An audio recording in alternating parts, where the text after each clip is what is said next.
Hey, friendo, Steve here. Welcome back to the channel. It's time for another Ask Wrestle Juice. First up, Curse of the Moon asks, does Saraya's presence in AEW increase your hope or expectations for the women's division, or will it just be more of the same with a new face in the mix? So there's two sides that you can look at this from, the glass half full and the glass half empty. Glass half empty would indicate that Tony Khan brought in Saraya to say, hey, listen, some of these fans think that we have a problem on the women's division. I don't really think so, but can you go out there and tell them that things are going to change and they're going to get better? But here's the thing, we're not actually going to change anything. Glass half full is, hey, Saraya, you're a good opportunity. Your signing is a good opportunity for us to actually change things.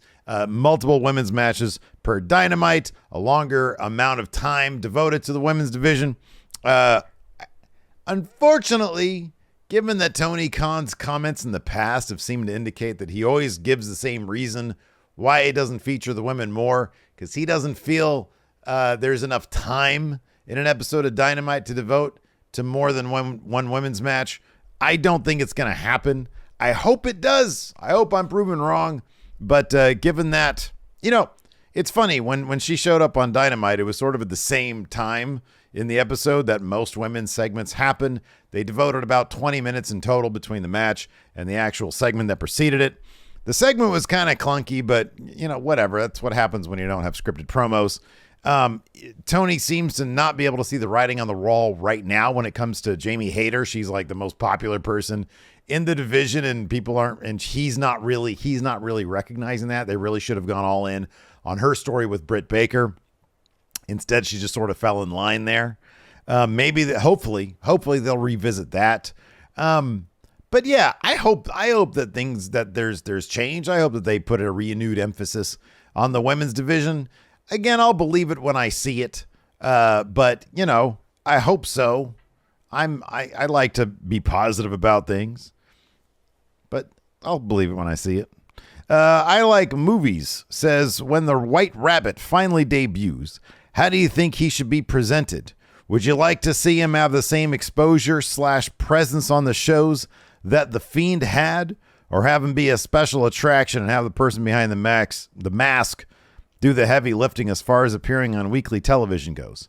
I'll be honest with you. I don't even know how I want the White Rabbit to be presented. I just want it to be something new and interesting. Just having Bray Wyatt show up in like a rabbit's outfit or a Mad Hatter outfit and he's got a faction, this has the potential to be something goofy. And under Vince McMahon, I feel like it probably would have been totally goofy. I don't think they'd be doing all this ARG stuff, which I find pretty interesting. I don't know. I just want it to be cool and new. And I feel like Bray Wyatt under Triple H, if he's given the proper amount of freedom and direction, can maybe make something kind of new and cool.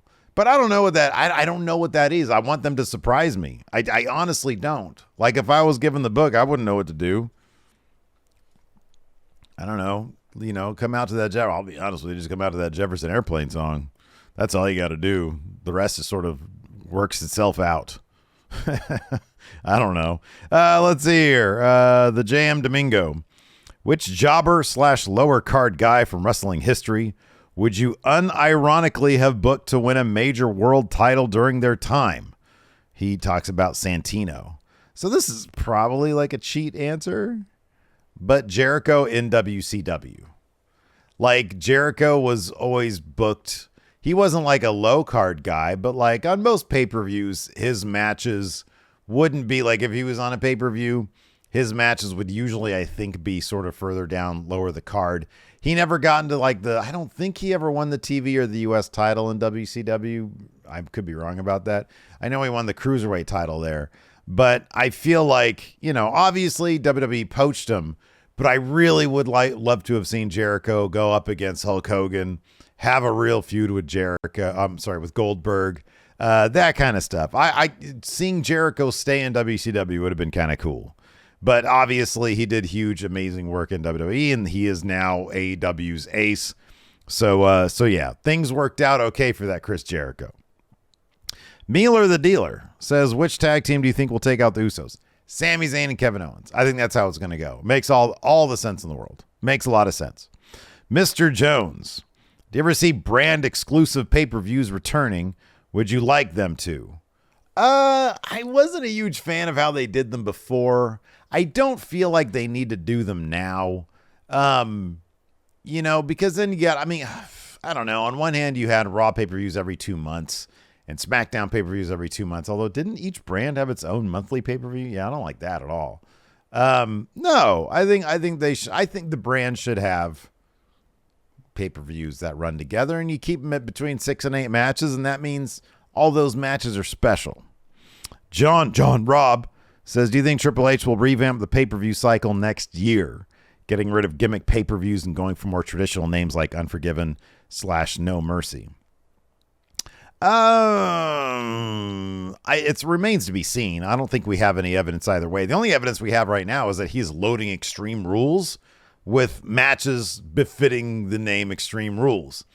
So I think he'll probably stick with what we have, except really go all in on whatever the gimmick nature of that pay-per-view is. I could see him maybe getting rid of Hell in a Cell and just having Hell in a Cell go down at important pay-per-views. Maybe that would be the case. But I don't know. Chances are they probably also look at the number, like the view count on those pay-per-views according to Peacock, and look at opportunities for increasing the WWE subscriber base on Peacock. He'll probably be more of a analytics. I think he'd maybe be a bit more of an analytics guy because like Nick Khan's there, and I'd imagine he's probably an analytics guy. Silver PR, do you think Raw will ever return to a 2 million average viewership now that Triple H era is making it, Raw worth watching again? After Monday Night Football, I think is a distinct possibility. I absolutely think it's a possibility. I think this is just the tip of the iceberg. I think he's done a really good job so far, and I think it's only going to get better. So yeah, I think it's totally possible to average over 2 million. I do. Not a guarantee, but I think it's possible. Braden Loader says, with Candice LeRae returning on Raw and likely joining Bianca, Asuka, Alexa, who do you think will join Damage Control in War Games? Or who are the bad guys? Is there anybody that can return? Like, it'd be cool if Mia Yim came back and was a bad guy. That'd be neat. I don't know if her Impact deal is coming up soon or if she's going to resign. I don't know what the deal with that is. But I think Triple H really liked Mia Yim. But, that's just completely just me throwing a name out there. I don't know. Is there anybody there? And Mandy Rose. Hey, Mandy Rose would be a good idea. Mandy Rose. Have her be called up before War Games. Let's see here. Fat Tiger says, who do you think will be AEW's first Triple Crown winner? Hangman and Omega both held the tag and world titles. If anybody does, it's going to be Hangman because they're sort of not doing anything with him right now. But, Stinky Bojangles points this out. Kenny's already a Triple Crown winner. He won the Trios title. So if you count that, if Triple Crown means it's only 3 titles. But if you add the TNT title, I could see Hangman winning the TNT title. I think that's a possibility because they don't do anything with him, but he's also still really popular. So I could see that being the case. If they want to elevate that TNT title again, that'd be a smart move. Tyler says, when you finally own a professional wrestling company after ACW's Critical Mass on October 8th, what crazy Bill Watts tossing someone over the top rope causes a DQ type rule would you implement? What a great question. Oh, man. I don't know. Obviously, I'd have to run it by the Brain Trust. Me and Larson would have to make a unanimous decision on it. But I don't know. Maybe do the 20 count instead of a 10 count. I don't know. That's just off the top of my head. I like the over the top rope DQ thing because if I remember correctly, they don't have mats on the floor. I'll have to get that changed. I want mats there. Hell, I'll even pay for them. Well, of course I'll pay for them. I'm the owner now, or I will be come October 8th. If Alpha Zoe, El Flaco Loco, and Magnum AD beat Joe DeSol, Trip Rogers, and Johnny Butabi. Sacramento, California, October 8th. Be there. Kineku Bone Man says, what are some features you'd like for 2K23? I would like a more expansive MyGM. I think that'd be cool. I'd like Custom cutscenes. Bring back custom cutscenes, man. That's what I want. Custom stories. That was so much fun. Custom stories was so much fun in like 2K14 or whatever it was. Or maybe it was just WWE 14 at that time. I forget. Will AEW put together a world title story feud on the level of Hangman versus Omega again? God, I hope so, but it kind of feels like I hope that they do out of Chris Jericho and Daniel Garcia the same thing they did with Hangman and Omega. Daniel Garcia has been doing amazing work right now in AEW, and I want to see him beat Jericho for that Ring of Honor title. If Jericho beats people like Danielson, Samoa Joe, Adam Cole for that Ring of Honor title, because he said he wants to go back and beat all the old Ring of Honor champions, and then they have Daniel Garcia beat Chris Jericho for the Ring of Honor championship, oh my God. That'd be amazing. Vodka.mp3 says, man, what happened to FTR and AEW? They haven't been shown that much as late, considering how hot they were for much of the year. It was their Wrestler of the Year 2022 was FTR's to lose, and they've lost it, probably to Mox, although Chris Jericho's making a late play for that title. Yeah, I don't know. I have no idea. They have been missing. Dax has been doing some singles matches here and there. They were white hot, and then after they won those Ring of Honor titles, or after that last Ring of Honor pay-per-view, they basically disappeared.